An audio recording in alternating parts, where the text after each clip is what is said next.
312 kredit həmrəh kreditləri var. Bunların şərti 312-ci 6 ilə 3 il imtiyazlı dərəblən 22%-dən bərlədir. Çalışır, vətəndaşlar sezdə ya, başqa işlər çıxarır, hizmət işlər saxlanan verlər bu kredit.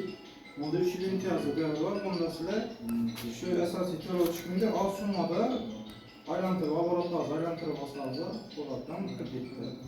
Yaşlarla çıkan mı? Bu boyunca mı? Yaşlar boyunca bu 60-61 kreditlərimiz var. Onda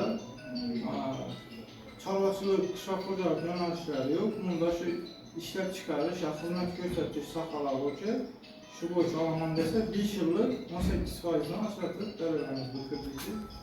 Təminatçı mı, plastik mi? Bu əgər də öz-özünə tətiyen şəxs olsa, plastiklə xaşaq verən, əgər də yeki tədbirkar, yeki yürüdük firma, yemçici aç adam olsa, özü neydən şərtlə düzüb gəlsə, şuna 200 verən olacaq məsələsən.